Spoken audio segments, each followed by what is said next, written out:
Hey, what's going on, you guys? Welcome back to Forgiven AF podcast. Remember, it's Forgiven and Always Faithful. We use this as marketing material for our nonprofit mentorship program, Second Chance Mentors. It's really been a blessing now that we've had the expansion with the podcast now going into the prisons. So if you're watching this in prison, I'm super thankful that you guys take the time to tune in and just hear what we have going on. And hopefully it gives you a passion to maybe when you get out, maybe want to pour back into the kids and kind of keep them from going down the same path a lot of us went, you know? I'm really excited about today's episode. This is really cool. So it's been at least 3 years. This is no exaggeration. At least 3 years I've been trying to get Pastor Sly on this podcast. And it's a cool story behind it. And once I finally figured out the reason and he explained to me the reason, it makes sense to me, but it also makes me feel very blessed that we'll go a little bit into detail about it. Yeah. We'll go into more detail about it. Yeah. So Pastor Sly, man, I remember watching Pastor Sly as a personal trainer. He was managing the trainers at Lifetime Fitness. What, 5 years ago? 6 years ago? Pre-COVID. So yeah, 5 years ago. 6 years ago, yeah. I'm real big. I watch trainers. First of all, at that time I had 5 different gym memberships: 24 Hour Fitness, Crunch, Lifetime. Like it makes no sense. But that's part of like what I do when I work out. I like to go different places, mix up the things. But I'm always watching trainers because it was just, I like to learn by it, but I also I felt like you could get a lot of good, you can find out if a trainer's good by just watching, right? And you were always so with your clients, you were super engaged. I never once saw you on your phone. You know what I mean? And I saw you training a bunch of elite level athletes. Hadn't always been that way. Really? Didn't start out that way. I had some mentors. We'll talk a little bit about that. Yeah, that's funny. And that's a great conversation to go to. No, you're good. So I've always looked up to him, and then I found out that he had stepped into ministry, and I was like, oh man, that makes so much sense. That was probably another reason why I was drawn to you was the Spirit, it was probably man, this guy. And then I didn't even know about your faith walk or how, and then I found out you got into youth ministry and that you were really the FCA stuff. Man, every time your name comes up, every school I go to, I think people just think we would know each other. Yeah. Oh, Pastor Sly, Pastor, I swear everyone asked me that. And I was like, I'm trying to know Pastor Sly, but I'm still in my probationary period, so so I haven't made the team yet. But anyway, so we everything in due season. It's so good though. It's good. Could you just kind of tell maybe a quick intro to who you are, where you're from, just kind of the basics? Absolutely. So, but before I do that, because I'm big on honor, I have to give you your flowers now, man, there's Sean. There are tons of podcasts out there. Tons. Pull up Spotify, Apple Music. There's podcasts about podcasts. That's so true. There's podcasts about podcasts about podcasts. There's people, it's crazy. We live in a age of content. And I say this, I didn't start it. I didn't create it. So whoever sees this, hopefully they don't unsubscribe or get mad at me or clip me up. But everyone has something to say, but not many are saying anything. Oh, that's good. And so that's my version of it. Yeah, that's good. But I appreciate your heart for trying to reach those here, near, and far, those that sometimes are forgotten about in the prison system. Right. And also trying to encourage them to use their unique gift when they get out so that they can keep those that they know may go in because they don't have someone to be able to speak into them. And so to be so intentional with that approach, man, you could be talking about a whole bunch of things. You can be talking about the Eagles. You can be talking about Jordans. You know what I mean? There's podcasts debating Jordan and LeBron right now. Yeah. Well, I don't know why we're debating that, but okay. Everyone knows it's Jordan. That's not. What's the point? The numbers don't lie. We'll talk about numbers here in a second. But anyway, so I just want to say I thank you because you could be talking about anything, but to take a moment to encourage those that feel lost and forgotten. Because we're coming up on the second holiday of the back half of this year. Yeah. Those that are in the prison system, man, they may never hear anything from their family. There's people there right now watching this that will never hear a thing. I don't know when this is going to come out. Yeah. and they're probably still recovering from not hearing anything from Thanksgiving. That's true. Right? Or they haven't been home for many seasons. Many years. And so the fact is that you're trying to encourage them, empower them, while you're also trying to be proactive. So I see your podcast as a dual asset, right? Yeah. Because you can either be an asset or a liability. And there's a lot of podcasts out there that's creating a liability for the earth. But what I feel like you're doing is you're trying to create an asset to be proactive, but then also helping those that are going to come out, that will come out one day, you will, to be reactive, to say, hey, before you come out, get ready. Yeah. So you can play a role, right? Yeah, that's so good. And so I want to congratulate you on that. I want to give you your flowers, man. I'm proud of you. Thank you. And thank you for having me on, and so grateful for you. Thanks for finally coming. So let's talk about that. Sylvester Stemley, most call me Pastor Sly or Coach or Sly, you name it. I have a lot of different names. It just depends on where I'm at. The pastor part at times makes me feel weird, because sometimes I'll be in the grocery store, HEB, and somebody will say that, and I'm like, oh. Yeah, that's funny. Because then everyone turns around, right? Yeah. So it's like, oh, you don't have to call me that in the grocery store, because it gets weird. Now I got to ask you about that before.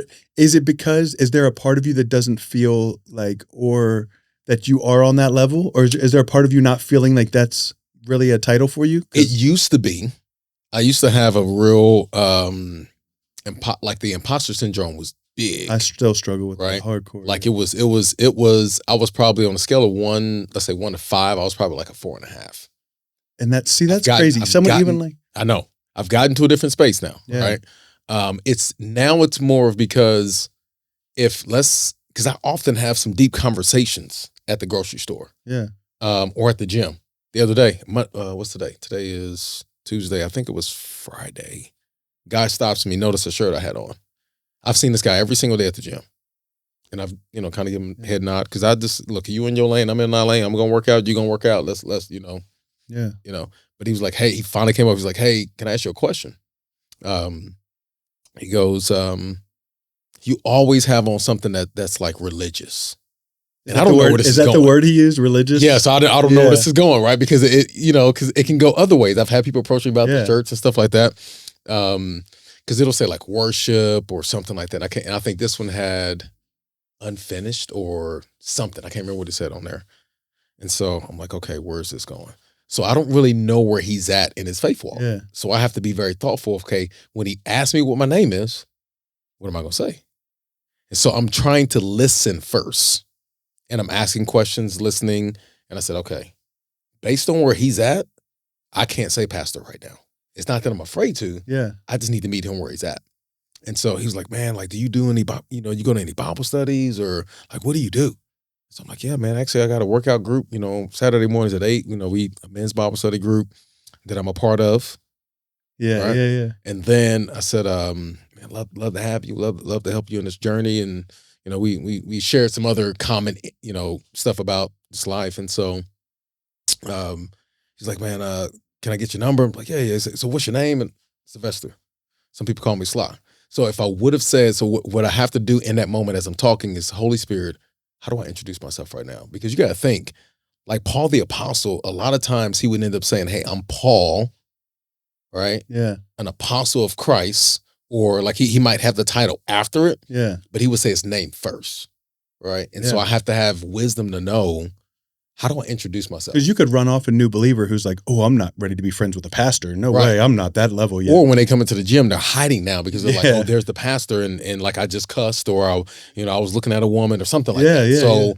So I chose to go that route. So now I'm probably on that, instead of it being a 4.5, it's like a 1.5, 2, depending on the scenario. Yeah. So man, I grew up. I was born here in Texas. Father got a job. We moved to Philly. So just kind of give you some context. Yeah. We moved to Philly 2 or 3 weeks after I was born. I can't remember the exact time. Grew up there until going into 6th grade, came back here. He got another job. He worked for all the major networks. He was a videographer and photographer for all the major, for ABC, NBC, Fox, all of them. And so like he, was taking different jobs. So we end up back here, right?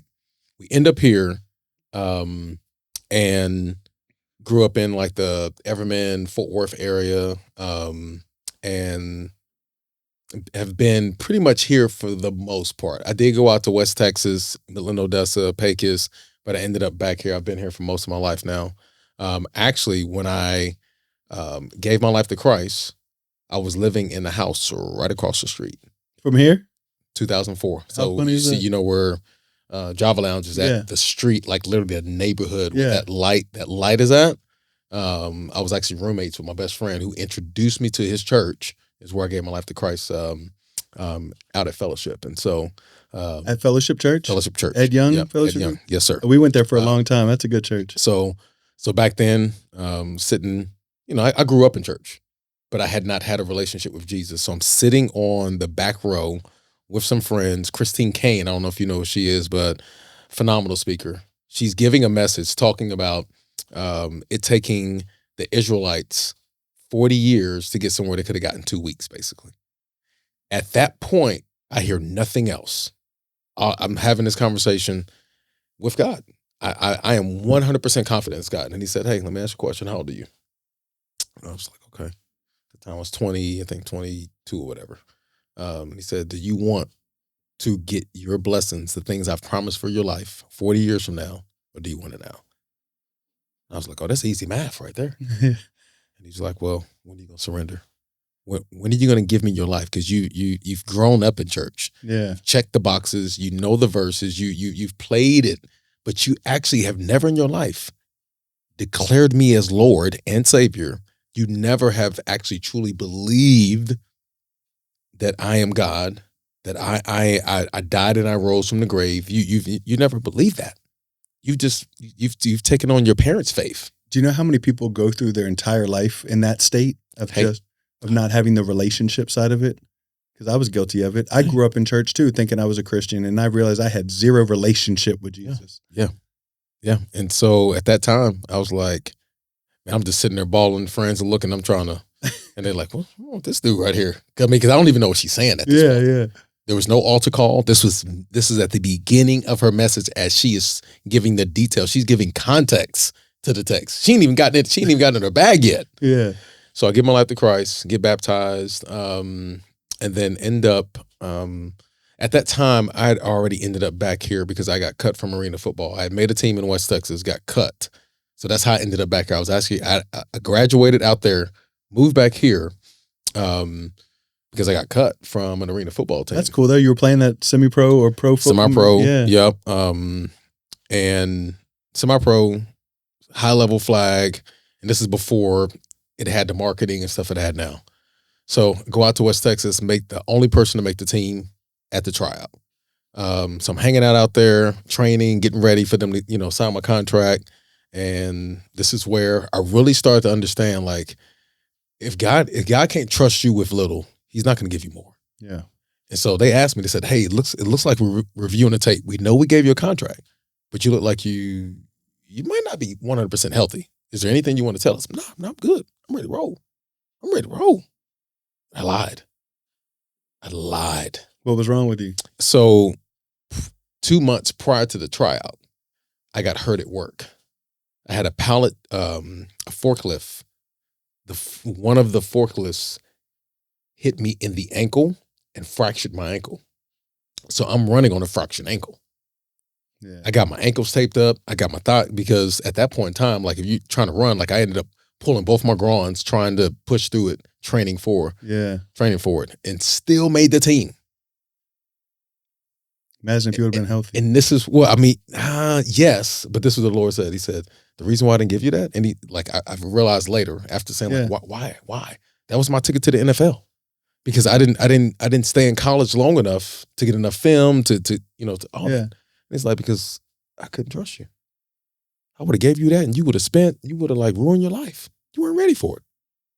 It's good. You would have been out there partying. I'm just like, okay. So not everything that bad that happens to us in our life is, necessarily bad. Sean, he was trying to protect me. Yeah. He's like, I just want to protect you. That's it. And I was like, man, well, I would have preferred not to even see that. And he's How like, long did it take you to be able to have that mindset of this is for protection, not dang, woe is me, self-pity from it? so it took a while because I was mad. Yeah. I had to get to a space where I truly understood his character. See, when you don't see him, it almost reminds me of like your car, right? The outside of the window can be clean, but if the inside of the window isn't clean, you're still not going to be able to see clearly. That's good. And so there was one part of how I saw God, Savior, right? Yeah. He's a provider, all those things. But the inside is what protects us. And he's like, man, I just like you don't see that I'm here to protect you too. And so And that doesn't mean giving us all of our wildest dreams either, does it? right, because his ways are higher than our ways, and he knows what we can handle. Yeah. And so it took me a while to get there. And once I finally got there, I was able to understand, okay, maybe it wasn't meant for me to go. Maybe it wasn't meant for me to go pro.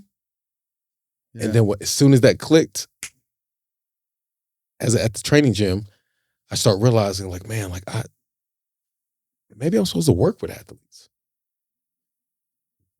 Get my first pro athlete, wide receiver for the Falcons. How this guy finds me, I have no idea. Because I'm 2 years into training. Who wants me? I'm still a rookie. Yeah. I don't even know what I'm doing. I'm really just looking good and faking it. That's the beginning of all traders. And I find this guy. Well, he finds me. He had just got signed for the Falcons. And at this point in time, I just got NASM. I got my NASM certification. Was he from around here? He was from Arlington. Okay. And so walks into the gym. This is off season, summer. And somehow we end up connecting, and I'm training him now. And I'm like, hey, your hip flexors, no good. If you try to open up, hammy, go bye-bye. And that went in one ear and out the other. He was like, I don't know what you're talking about. Preseason game. It happened. I'm watching the game. Because I'm like, oh, I got a guy on there now. Go route. Hamstring? You couldn't see it on film, but he pulled up. And I'm like, man, that was weird. We trained for that. So now I'm at the gym, it's probably about a month later, and I hear somebody walk in. Yo, Sly. Did he say you were right? I was like, please don't tell me. I'm not going to say his name. Oh. He was like, you're not going to believe what happened.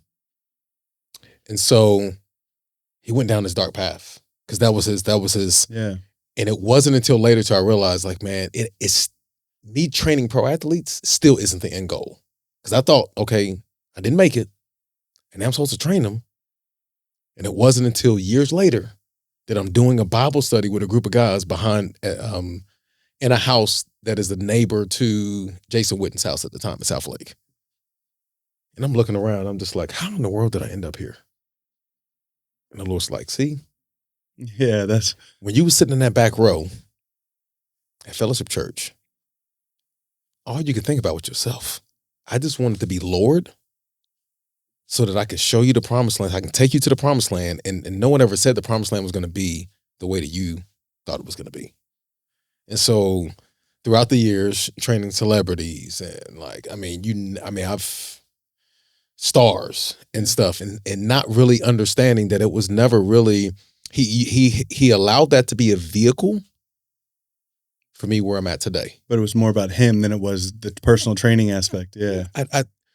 So 1 Timothy 4:8, for physical training has some benefit, but spiritual training has much more benefit in this life and the life to come. Yeah.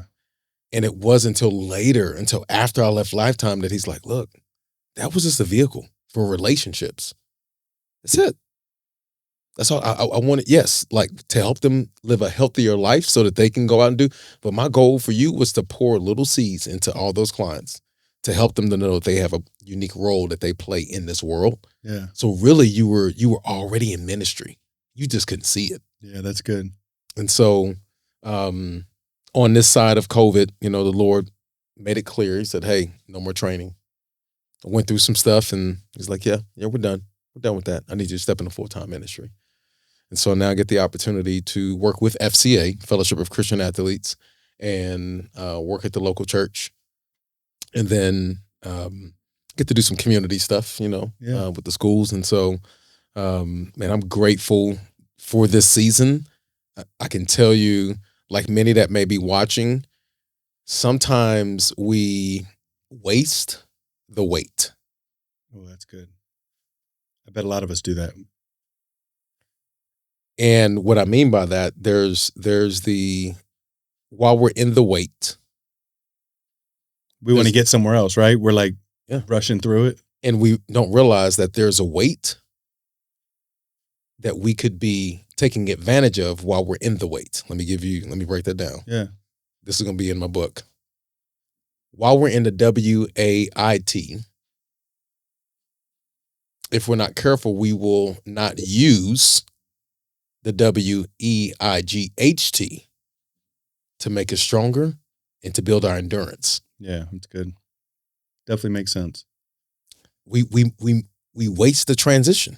So like for those that may be doing time right now, what are you doing in the time? I got to interrupt there. That's so good because like, especially when you bring it back to prison, like when I went to prison and I was originally sentenced to 13 and a half years. And I made a decision like from day one that I'm going to spend every second I have in here bettering myself, and I took every class, every college I was able to. I got an associate's degree. I took every drug course. I got 4 personal training certifications. I started seminary school, which I wasn't very good at, like all this blank is the son of when I got to genealogy of the lineage, I was like, no, I'm good. Because it was a lot of memorizing so like basically what I heard you saying in that was don't waste, if you're locked up right now or if you're in a waiting period, don't just waste this time of thinking, oh, when I get out, I'll start living. Right. Start planning everything that you can do right now to set yourself up for when you do get out. So I didn't know if I was going to open gyms. I didn't know I was going to be a personal trainer, but I was like, you know what? I'll take all these courses. So when I get out, I have the option. And then when I got out of prison, it just was laid out in front of me. Oh, because I did this work, I have these extra options now of things that I can do, Yeah. So it was like, don't waste that time you have in there. Pick up the weight while you wait. Oh, that's it. That's it. Like I'm serious. Like and we talked about this a little bit at the summit, and we'll get there. But like, Sean, the reality is we're all going to die one day. Yeah. That's something that we cannot run from. Yep. It's going to happen. What are we going to do until then? So good. Are we going to waste the wait? Because we're waiting for the next big You're always waiting for something, right? Are we waiting for the next relationship? Are we waiting for the next, to become the next famous influencer? Are we waiting? Like, what is it? Like we're waiting for everything, right? Man, that's so good. And we're impatient waiting because we got microwaves that somehow cook food faster every single year. How? It's so good. How? I have to jump on that one too. So another thing that reminded me of is a lot of times we're waiting for the next big thing to happen in our lives to bring us dopamine hit, to make us happy or to bring us something.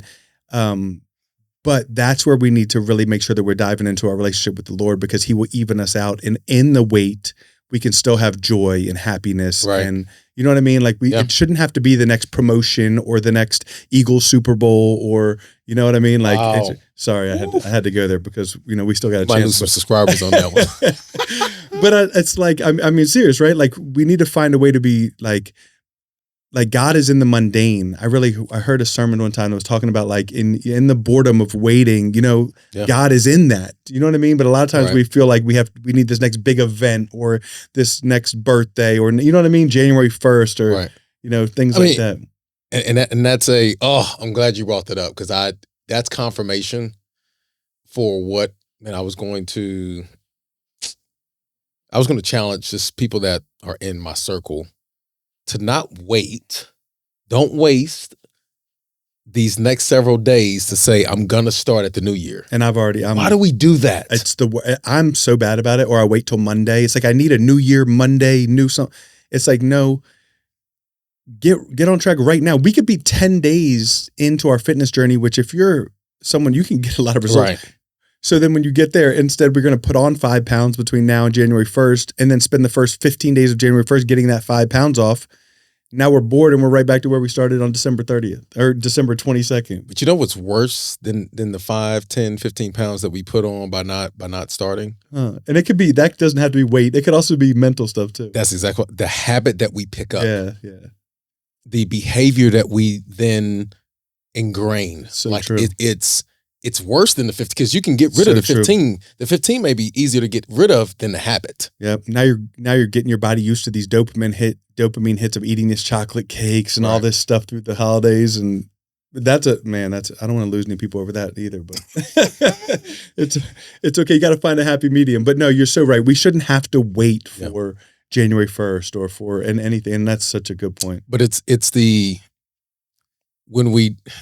because we do one or two things, right? We either procrastinate or we make a decision out of emotion. To wait or to... So in the wait, we make a decision because we don't want to have to wait. So we're wasting the wait either way. We either do nothing or you make a decision emotionally. Yeah, that definitely makes sense. I think that all we're doing, like let's say I'm like, I'm going to wait till January 1st. And I set that. I think all I'm doing is giving myself justification and excuses for the next 8 days to make myself feel okay with what I know I'm doing that's wrong. Right. You see what I mean? So it's not like all I'm doing is making myself feel okay with what I'm doing for the next 8 days. But I say, it's okay. I'll start on the 1st. Yeah. Yeah. Which is why I'm glad we move forward with the Teen Summit. Yeah. Like, I'm glad that you did not say, I don't have this. I don't, this ain't coming together, or, I don't know about this. I don't because if you would have waited and pushed it into next year, there's a young man in that room and one specifically, again, we're not going to say any names because I don't know if we got permission to say names, but there's one specifically that shocked us, that got up and spoke. Yeah. And you had kind of communicated with the father. And like, if I'm honest with you, I believe, I'm telling you, and this is like, this is not prophetic, so don't come after us. I have a very strong feeling the act of faith that it took for him to do that. Yeah. I have a very strong feeling that that's going to live with him for a while. I hope so. His dad was like, he got up there and talked. My son doesn't get up there. I said, I didn't, no one asked him or tricked him or anything. He just, let's go into this Teen Summit thing, because I want to explain kind of. So what happened was, after 3 years of trying to chase down Pastor Sly. Okay, wait. Let's give context to that. Let's pause. So the 3 years. I don't know if it was 3 years. It might have been a couple months. I don't. He might be taking that.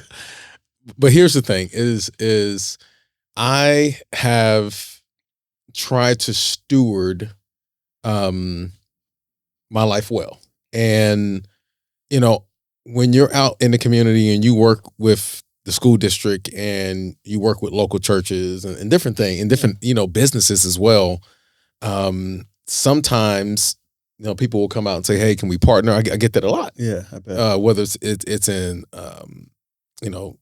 businesses or mentors or coaches sliding in the DMs like, yo, can we partner?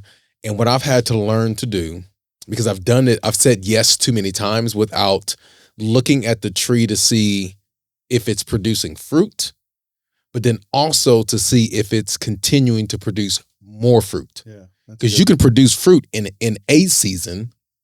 That's true. And then you're no longer producing fruit because you have decided to allow the blessings to take you off course of where God has had you going. That's good. Which is sometimes why people end up in prison. Especially in the zone that we're in with working with kids, because I feel like I know 100 people that have wanted to start mentorships and want to start these things where they work with kids. And so they make these posts, they get a logo and they put it out there, and now they have, but like you said, the fruit, like, it's hard. Dealing with kids is hard. You know what I mean? Like, there's not a lot of consistency. There's not a lot of, and everybody ain't built for it. Exactly. Yeah. And so So the way I like that I keep making the joke about 3 years but I like the way that you were like, I'm going to watch and see if this dude's really about what he says he's about. You know what I mean? And I'm going to see if because. And here's what I had to do. I had to see over time.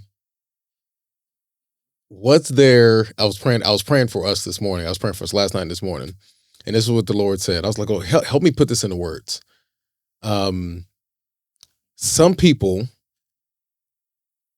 will do things for an agenda. And that's okay. But when it comes to kingdom work, if we're doing something, we're answering an assignment. So are you answering an agenda or are you answering an assignment? Agenda, like when we get an agenda, okay, what do we get? Because we're looking for a certain outcome. Yeah. Right? A personal outcome. Oh, that's good. But when it's an assignment, it's his outcome. It's his outcome. That's so good. So is it going to point back to him? And so that takes seasons. Yeah. So there's 4 seasons in every year. Yeah. And you in Texas, sometimes you can have 4 seasons in 1 week. But that's summer. Yeah. Spring, winter, and fall. Yeah. Different things are grown in each season and different things die. That's good. So if I only take 1 season to assess you, I could easily make a immature decision to get rooted in the soil that you in. And get stuck in spring. And what happens is, and now I'm upset at the fruit that's being produced in my life, or the things that come out of that can infect.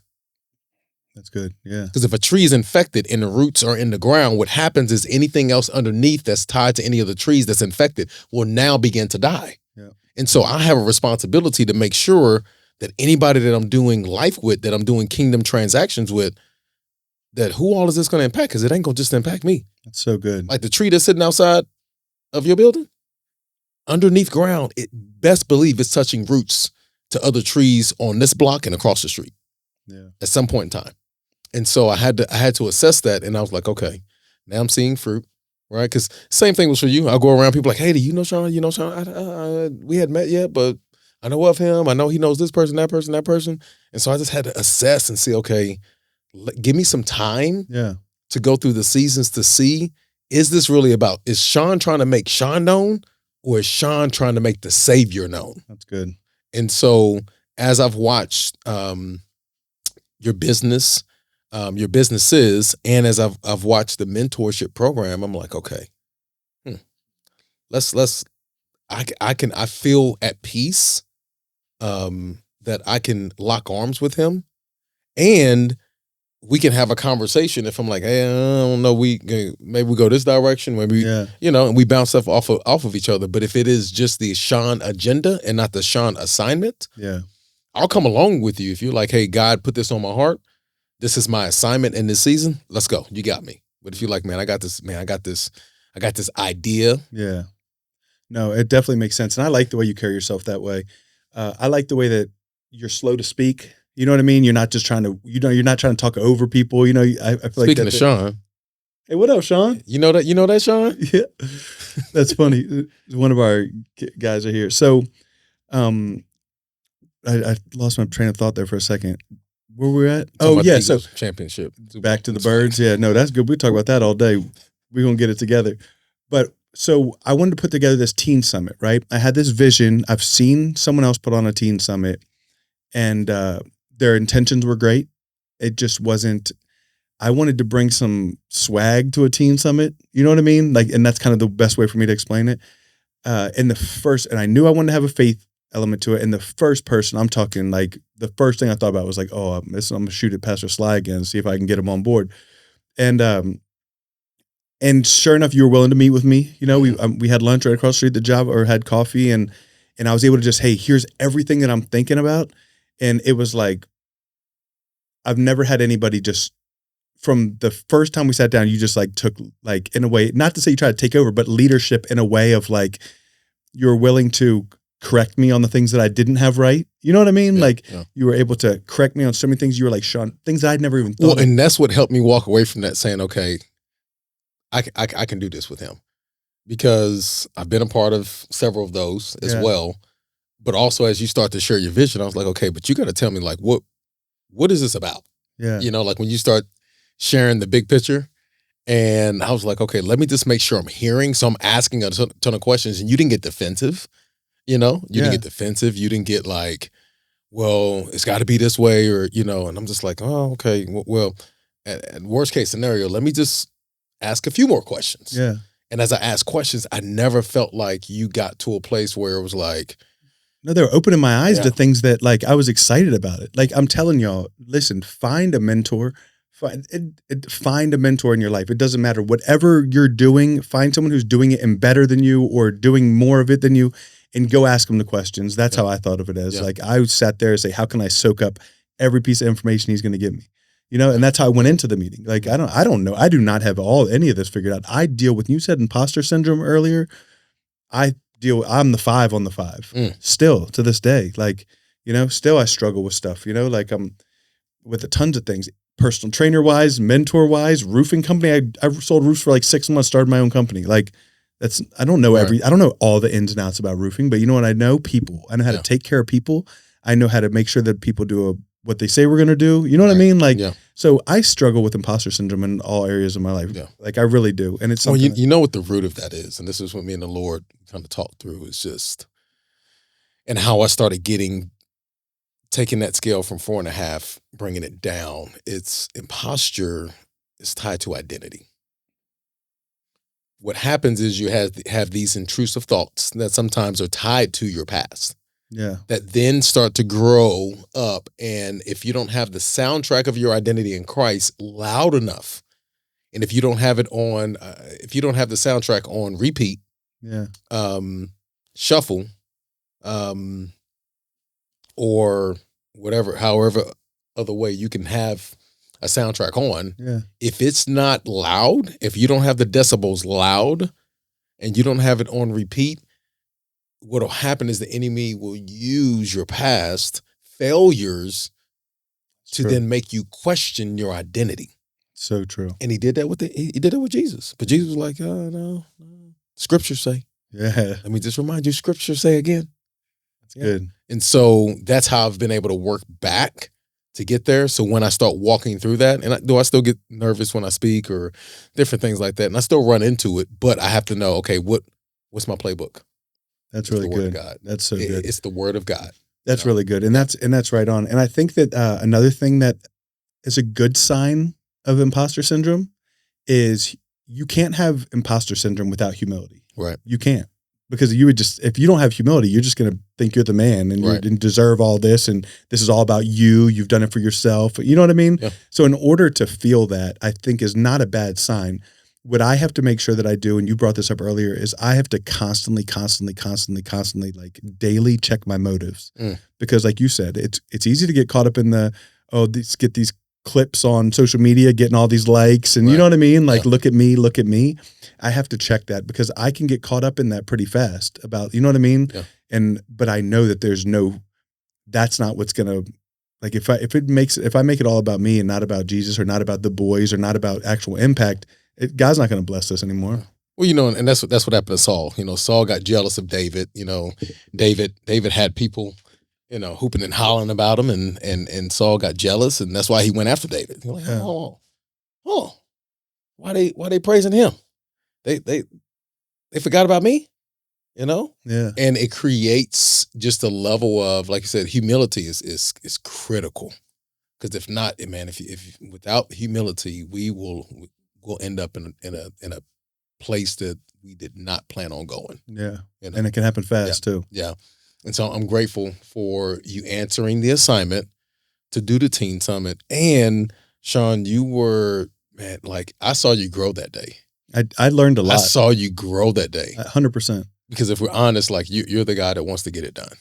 You're like, we're going to get it done. And even if I have to do it all, we're going to get it done.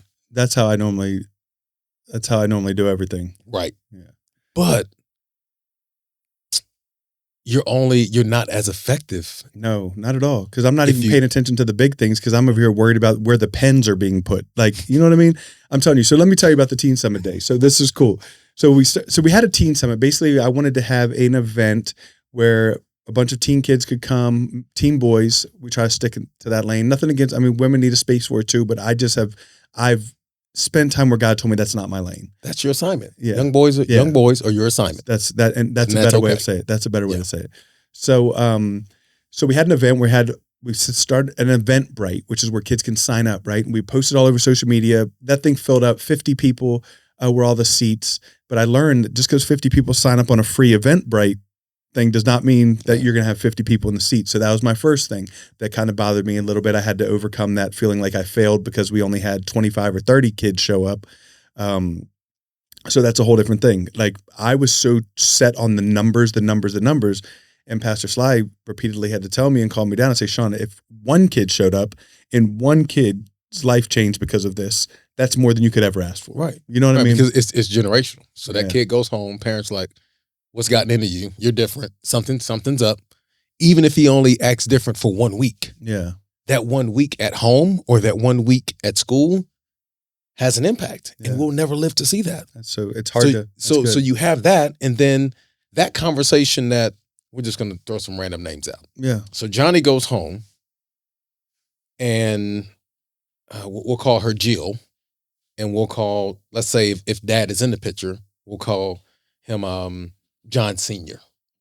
We'll call Johnny, we'll call him because that's got to be more swag, right? Or Jay, call him Jay. Well, Jill's now having a conversation at work about how her son went to a teen summit this weekend, and she's now just speaking differently. They're seeing something different in Jill, and they're just like, man, she is different. That now has an impact on the work environment. That's crazy. Yeah, it really can spread like that too. John Sr. works maybe for like GM or Toyota or something like that, and he's comes back and he's proud of his boy and he's talking, and the guys at work now see him different. It's impacting those homes.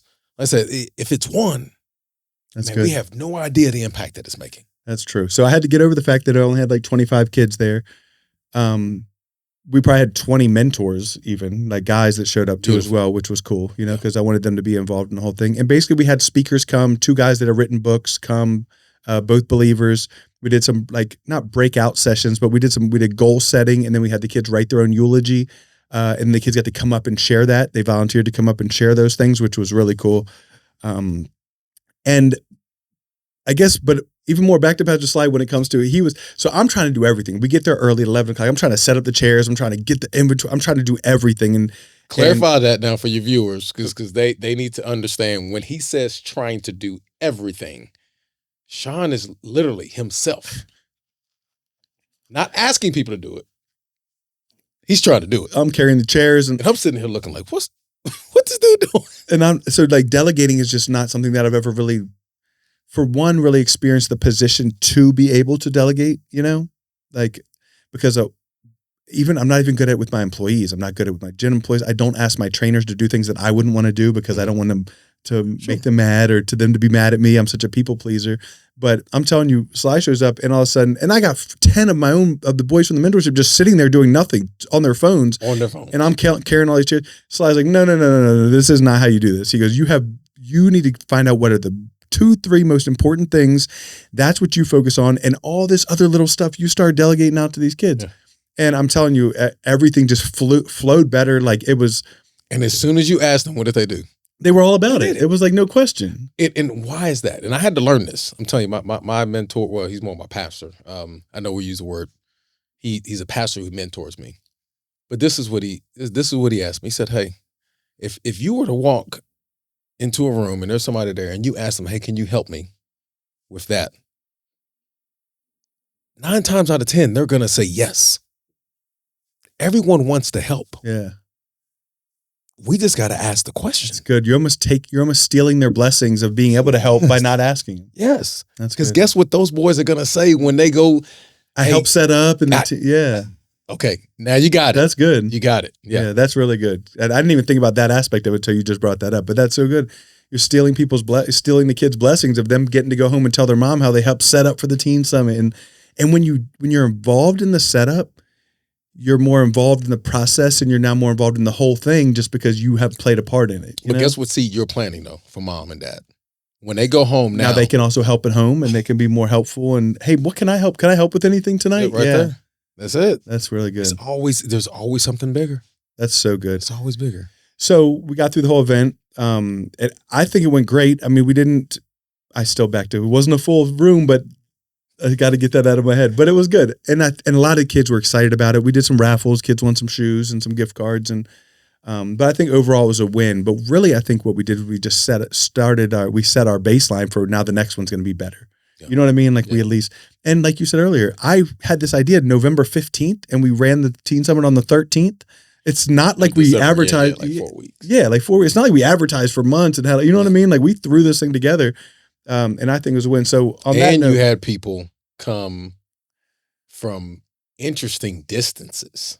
Yeah, you had somebody drive an hour to get, like 2 people that I know for sure that drove an hour, one from north and one from like southwest. See, that's cool. I didn't even know that. The mom and the son, they came from like Cedar Hill, south of Cedar Hill. Really? I didn't even know that. And it took them, she said it took them like 45 minutes to get here. What was cool is when the son, I guess we're not saying names, the son was had a little bit of learning disability, I feel like. And when he first got there, did not want to be there whatsoever. Right. But then after a couple speakers and stuff, next thing you know, I look back and he's sitting down in the chairs. You probably did this, you know what I mean? But I just saw him. He was locked in. Yeah, and that kid paid attention. He was like, and like his mom came back and she was like all surprised with how good he was. That was a blessing to watch that because he didn't even want to be there in the beginning. Yeah, and then the other guy, he's 21, I think, or 20, and he said his mom saw it on social media. He was like from Louisville or something. Yeah, I really liked him. And I'm like, you drove as a young, he's like, yeah, my mom saw it this morning and said I should go. And I was like, what? That was cool. I'm still in contact. I've been talking to him. Nice. Yeah, he wants to come work out at the gym. I'm like, that's a long drive from Louisville, but you're more welcome to come on. I'm such a, I just give it away anyway. You want to come to the gym? Come on. We'd have a room full of kids. But that'd be okay with me. Yeah, you did a great job. I'm proud of you. Thank you. I'm proud of it too. I really am proud of it. I think that's cool. I can't wait to get those videos back from Robbie to put the content out there because so many people are like, normally I'm all over my phone getting content, but because we had people there doing content, I didn't. Right. So therefore people are like, well, what happened to, how was the Teen Summit? I didn't hear anything about it. Yeah. And like, we got some videos coming. Yeah. We'll put it out there. I want to ask you a couple questions about, what do you think is one of the hardest things when it comes to like teaching kids about their faith? Like, teaching kids about their faith, or just being in, like, maybe not teaching. That's kind of a generic question, right? But as far as like, what are some of the struggles with, like, if a kid has not been raised in like social media? There's just so much stuff. It seems like against. I feel like being a youth pastor right now would be hard. Yeah, most definitely. I mean, you have a lot of obstacles to overcome. Let's go with that. That could be the question. What are some of the obstacles? Yeah, the bigger obstacle, and this is going to sound crazy, it isn't what most people would think I would say, or maybe someone in this season of life. You got to remember, I'm a more seasoned youth pastor. Most youth pastors are in their 20s and sometimes very new to the faith. So this doesn't apply to everybody. This is just for me and what I believe. The biggest obstacle is not the enemy. Yes, we do wrestle against flesh and blood, and there is an evil adversary out there. But a lot of times it isn't necessarily the adversary that is the bigger challenge, right? Mm-hmm. For this generation, what typically is the bigger challenge for someone like myself or those that are in ministry is time. What do I mean by time? Well, if you take a youth pastor and you think of, like, y'all go to church, your son probably goes to Wednesday night, right? Mm-hmm. A Wednesday night programming is roughly hour and a half, okay? In that hour and a half, there's probably going to be a 20 to 30 minute message, maybe 15 to 20 minutes of worship, okay? Yeah. So that is the average. Some places may have more or less. And then you have small group time. Small group time could be 20, 30 minutes. So let's just say if it's an hour out of the 90 minutes that you're getting that, because the other 30 minutes may be, fun time, stuff like that, or in transition. You take holidays, student sick. That's good. That totally makes sense. Right? You see where I'm going with this? Yeah, you're maybe getting 20, 30 hours a year. They You know what I mean?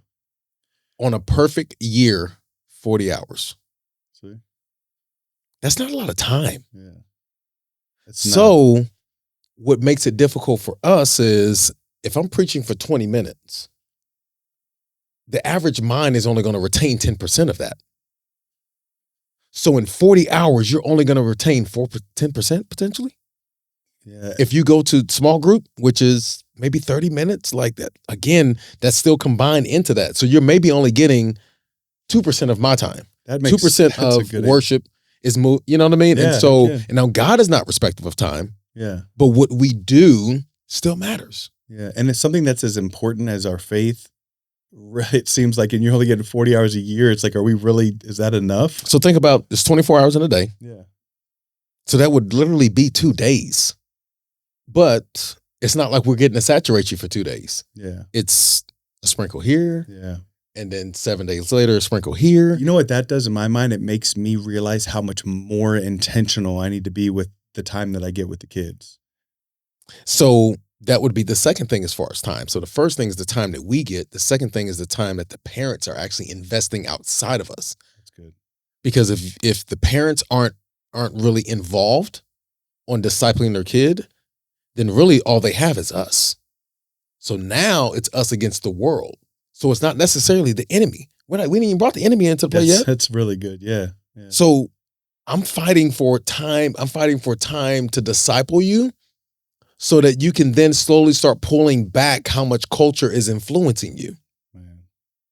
Right? And so if you come from a Christian home, it may be slightly easier, but if you don't, man, we at war every Wednesday. I need to be fully transparent, and I consider myself having a Christian home, right? But you know what I can't tell you, I don't not do much discipleship with my son.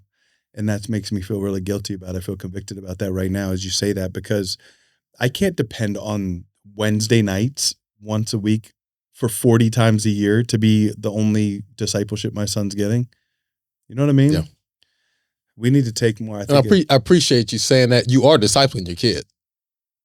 We're all disciples of something. Yeah. Right. You got gangs that are disciples. You know what I mean? Like think about it, we're all discipling something. Now you are discipling your kid, but it may not be the way that now that I've given you the numbers, you're like, man, I didn't realize that. Because most people don't know that. Yeah. Unless you're in the trenches, you know, like, man, every moment I have with a kid matters. Yeah. And so like you are discipling your kid by him seeing you go to church, him seeing you with pastors, him seeing you, you know what I mean? Yeah. So you are. It may not be the way that now that as we're talking about this, you're like, man, I need some other resources. A little bit more intentional. Yeah. And so I believe that there's not many people know that. I've never heard that before. And again, that imagine kid comes in and they don't have both parents at home. And maybe they are there every single Wednesday. And maybe even they're there on Sunday. If you're wounded, that impacts your training. Yeah. So go into a gym and try to do some squats with an injured hamstring. Yeah. So there's the same. I never thought of it. So you're saying that in a way of like the trauma injury or like mental health injury, and then trying to come in, that makes it even harder. So now you're trying to train, but you're really not getting anything out of it because you have this block, your injury. Wow, that's good. Yeah, natural default is to compensate. Yeah. So I'm going to take weight off of that leg and try to transfer it to the other just so I can still get through it. But really, this isn't growing. No, sometimes that can be worse. And you get an imbalance and you're crooked. But what happens is I compensate too much and then this one gets hurt. Yeah. Right? That's true. And so there's so many layers to it. And this is where I love spending time with youth pastors because sometimes they get discouraged. They get in a few years and I'm like, hold on. Man, you're doing an amazing job. Let me just help you look at this. Let's back all the way out and look at this because we can't do it all. Yeah. And that's where you got to build. You got to mentor you got to build a great team, right? And so I'm blessed to be able to have on the FCA side and the church side, I have a team that supports me, that helps me build teams. Because reality with mentorship, it shouldn't be one layer. Yeah. Right. You like you need to have a mentor, but also that mentor needs to have a mentor. Yeah. And then as you mentor down, you're teaching them to mentor down. Yeah. And that's what keeps us growing, right? When we stop mentoring down and we stop having those that are mentoring down to us getting mentored, then that's when we become dull. That's really good. I've never thought of who mentors your mentor. You know what I mean? Because that's important. It is. You know, where's your mentor getting his life advice and his faith from? Like, where? That's so super smart. Yeah. Yeah. And so there's a level of like partnership that I believe that is there. And here's the reality: a youth pastor, a parent has a responsibility. The youth pastor has an opportunity. That's good. Yeah. Right. And so, yes, it's your responsibility to be the first disciple in the home, but you can't do it all because there's things as youth pastors that we're going to see and we're going to know that you're not going to know about. Yeah. So now it's all about a partnership and it's an opportunity. That's good. That's good. I think there should be, and you guys probably do it, just talking off the top of my head, I feel like that should be more intentionally like discussed. Like, hey, parents, look, we got this side of it. Like there should almost be like more, because I don't think I've ever been to a parent youth pastor meeting. Right. You know what I mean? Hey, let me tell you what you guys can do at home to help us bring them into their faith. You know what I mean? We need to do better at that. We don't, as a body of Christ, we don't do that well. Yeah. Some churches do it. Some send out resources, but we need to do a better job because there's things like some of the words that are used. Yeah. That would help a parent if a parent heard it in earshot, like, yeah. Okay, let me listen some more. That's good. Or your kids talking about like body counts. You know, yeah. A body count ain't how many people Jake Paul and yeah. That's not the body count they talking about. Yeah. They talking about a different body count. Yeah. Right. And so that's where, like, for some of my parents, we're having those conversations. That's hey, there's a resource. You get a weekly email from Axis. Social media training would be good, something like that. You know what I mean? Because it's like a lot of adults, like even me, who's not that great with technology, my son can pick up a phone and do all sorts of stuff that I didn't even know a phone could do, you know? Right. And therefore, so like I'm naive to what could be going on behind that phone, you know? Like I have no idea what these kids, they now have these apps where you just click through and you're randomly talking to people who are like in wherever they just pair you with some random people to talk to. Or they put the app inside of a vault that looks like a calculator. Exactly. And you don't even know that they have the app on their phone. So true. Yeah. My daughter probably hates us because I know See, everything. I don't know that stuff. Like I'm a total sucker. I'm like, oh yeah, you're doing so good. Well, you just haven't been informed. Yeah. You know, you can't be. You can only do so much when you don't have. I think that finding a way, it sounds like you do, but finding a way for, I think a lot of youth pastors and churches need to find a way to get lock arms better with parents, maybe, right. You know? Absolutely. And that's just, I don't know where that came from. It's just off the top of my head. It's mentorship. Yeah. That's mentorship. Yeah. Absolutely. Especially when you have a parents that, you know, because they don't know what a blessing it is to have parents that actually care right. or that are present. Absolutely. You know what I mean? Like, you got the students that don't have parents involved. Whew. Yeah. It's work to keep them plugged into the youth community, and you just want to see them do well. So so that's our biggest obstacle. I think hopefully that answered the question. That answered kind of the question. Yeah, absolutely. That was a great answer. I was really just throwing something out there. Just on you know, I mean, I think there's always, oh man, it's Satan. It's hold on, we can't give him so much credit because he's not really that big. Like he doesn't have the power that we give him. We give him his power. Right. Yeah. We give him credit. So sometimes he ain't even did nothing. We gave him credit. That's so funny. I heard a message on that not that long ago where they're like, we need to stop blaming everything on the devil. Yeah. Like a lot of it is just our own dumb choices or our own, and we're like, oh, the devil. That like, yeah, that's funny. It's a good point. Yeah. And I think that's, I mean, once we get to a place where we can really start to recognize his ineffectiveness, and our responsibility, I truly think we'll see some shifts happening in the lives of students and young adults and in our community. Yeah, I think that's awesome. And they say that right now there's like a faith Christian revolution that's like unprecedented with the younger generation now trying to find Jesus. And they're so open, right? So you can. It's funny. Right after church yesterday, getting ready to walk out, this was like 4 guys, and we're just having this conversation just about that, right? Yeah. They're right now we're in a season and we have to take advantage of this. We can't waste our weight. So whether you're in prison, same thing. Like if there's a young guy that comes in, he probably has some questions. Here's what I've never been to prison, okay? Yeah. But this is what I would imagine.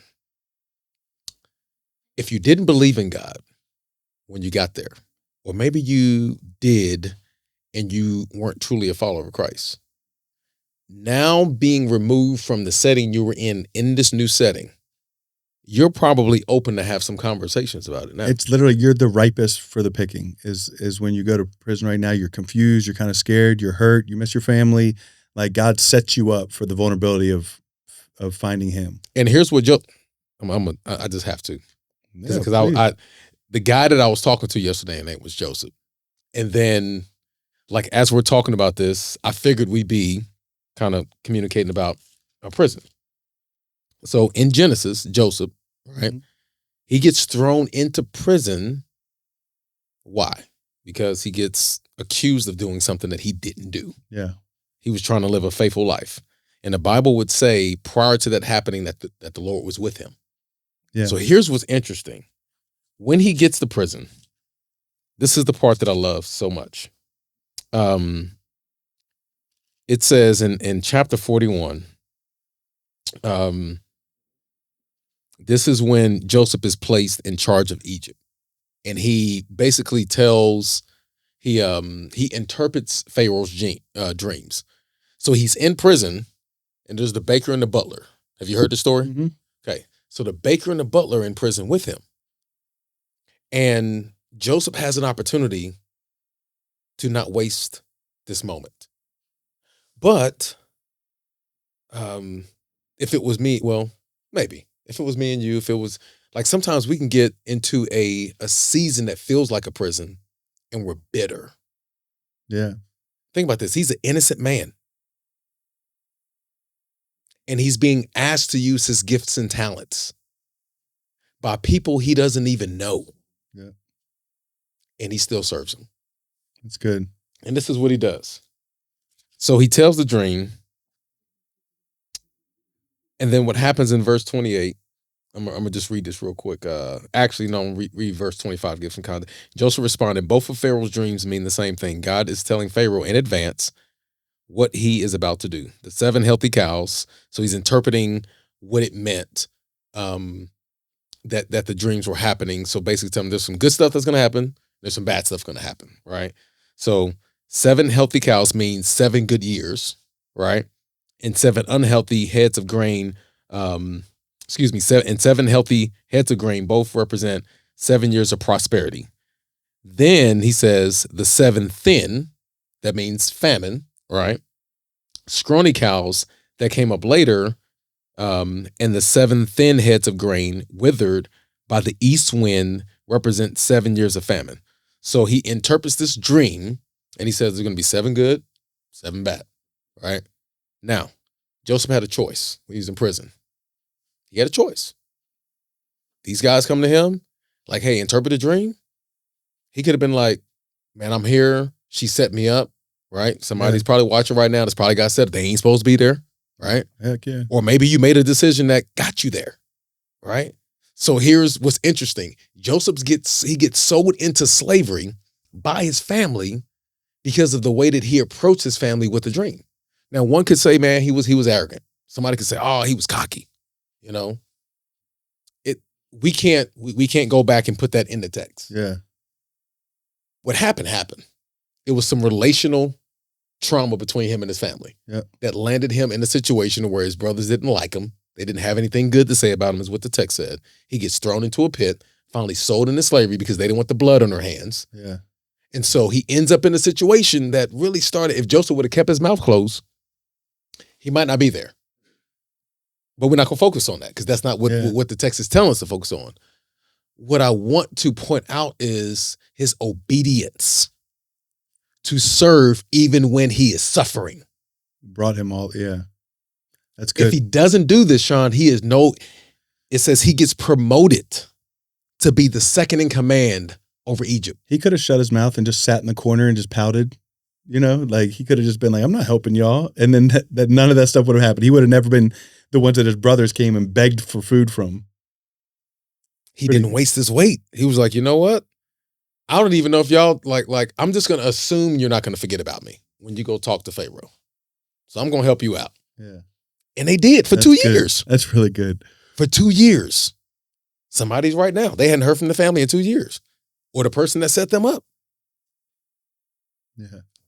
But we have to be faithful and we got to be obedient and not waste the weight. That's so good. Who are you mentoring right now in that prison?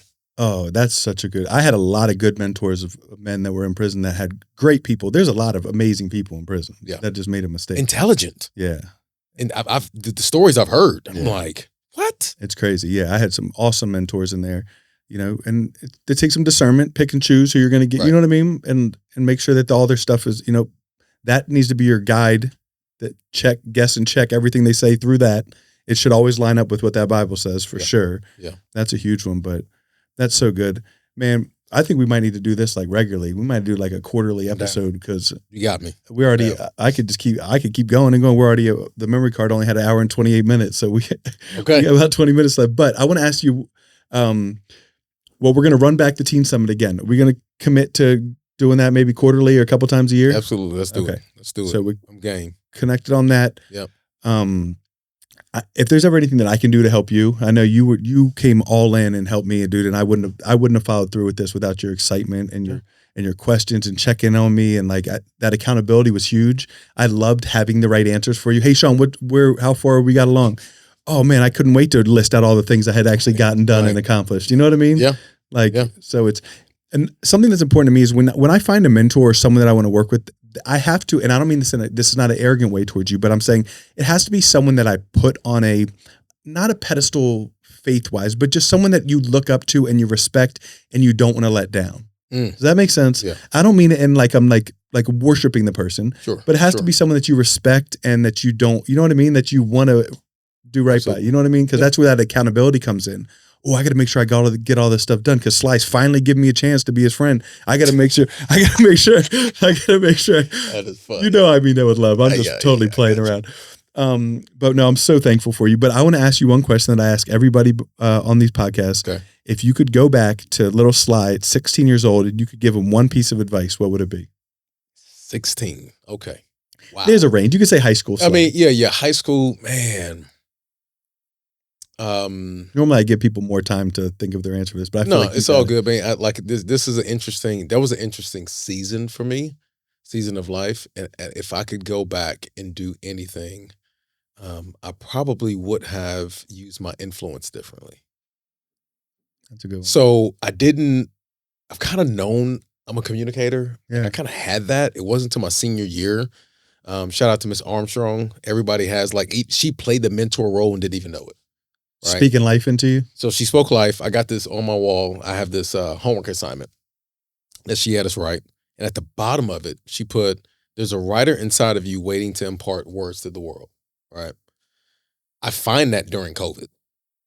It helped me with this imposter syndrome because I'd already been speaking prior to COVID several years. So I'm like 12, 13, 14 years.